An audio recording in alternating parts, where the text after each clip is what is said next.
The incumbent president of El Salvador, Nayib Bukele, who calls himself the world's coolest dictator, claimed victory in the presidential election in El Salvador this past weekend with more than 85% of the votes.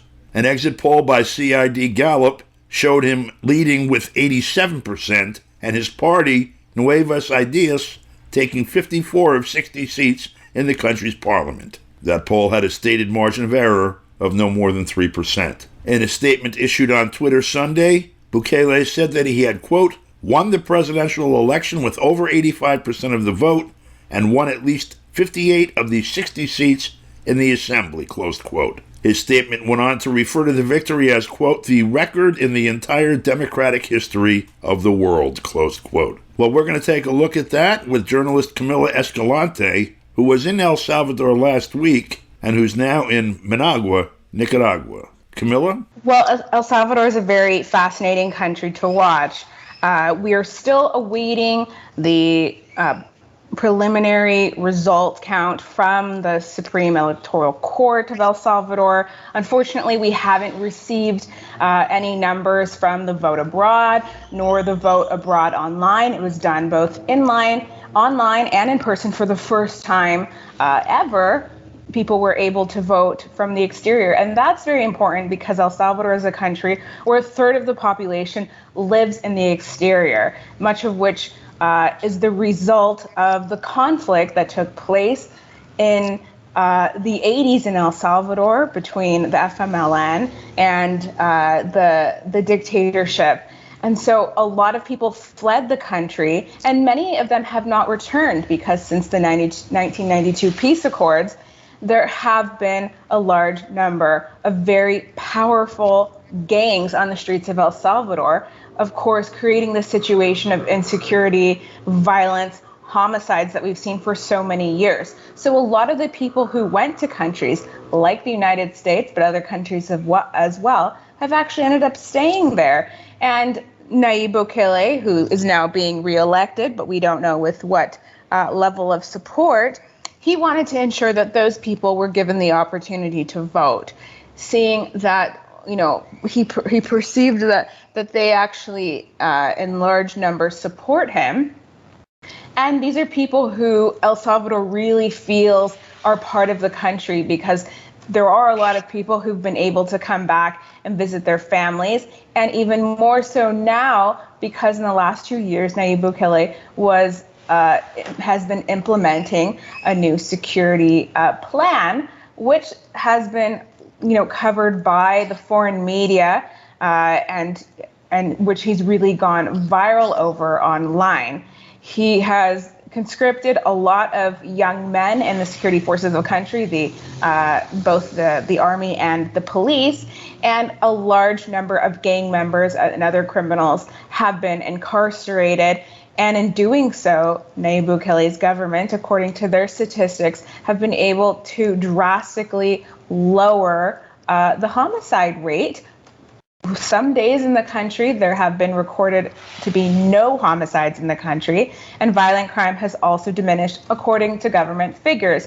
Those sorts of figures are sometimes challenged by the mainstream media that has been attacking Nayib Bukele all week. But the fact of the matter is, it seems as if based on the information we do have and based on polling going into the elections, that he'll have won re-election for another 5 years with more than 80% support from the country. And within the country, I just returned from El Salvador last week, when you speak to people, they don't agree with everything he says. And there are a lot of criticisms of the way in which he's governed the country. However, this has been very important. The fact that he's been able to lock up gang members, or at least they're no longer committing the crimes, has allowed people to open up their shops. It's allowed people to walk to the bus stop. They've been able to walk out at night, go and sit on patios with their families in the evening. And many people, as I said, from the diaspora have been returning to the country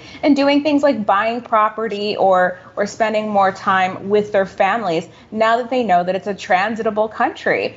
And so not a lot of the things that Nayib Bukele has sort of promoted himself over on social media have come to pass. We're not seeing the economy is a huge problem, and that's going to be a huge problem in the next 5 years.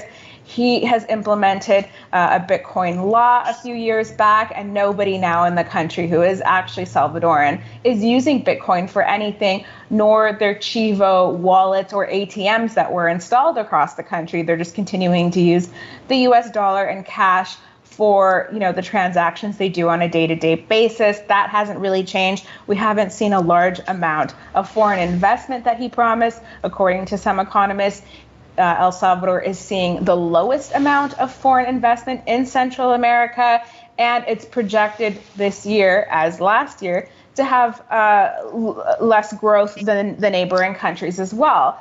And so there are a lot of areas that he's going to need to work on in this coming term.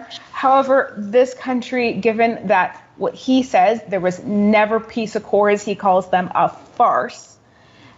He says that, the thing that he was able to give the country is peace, and that people want to be able to have that freedom of being a secure country. He calls it the most secure country in the Western Hemisphere. Other people cite it as being the safest after Canada. That to me is mind-blowing, of course, because Canada is one of the countries I'm from. It's not actually that safe, and it completely erases the figures we have on safety in countries like Cuba and here in neighboring Nicaragua. So what are some of the criticisms people have had? Well, apart from how bad the overall economy has been, inflation has been really horrible for the Salvadoran people, far beyond what we're experiencing here in Nicaragua, for starters. The basic basket has gone up 33% in cost in the last few years, and the government has imposed some limits on salary rises annually that will affect people who already don't make enough money to keep up with inflation. The cost of living is very high, particularly in the densely populated capital, San Salvador. And a lot of people from the FMLN, which was the governing party for two presidencies before Nayib Bukele. The FMLN was Nayib Bukele's party at one point when he used it as a platform to become mayor of San Salvador. Many of those people who were in the prior government have been persecuted politically and have been sent into exile. Other people have said that he has repressed free speech and that he's gone after journalists and outlets that have been critical of him. And they also say that a lot of the supposed government works, the infrastructure that has been built and the cooperation with China is purely the result of state agreements that were made in 2018 in, agreements between that FMLN government and China. And none of this is stuff that Nayib Bukele actually did himself, but he is taking credit for it. But, we've yet to see. He did start out his administration with a rocky, to say the least, relationship with some of these countries that were so close to the FMLN, like China, like Venezuela, like Cuba. He cut programs with the Cubans, and he started off a rocky relationship with Nicaragua.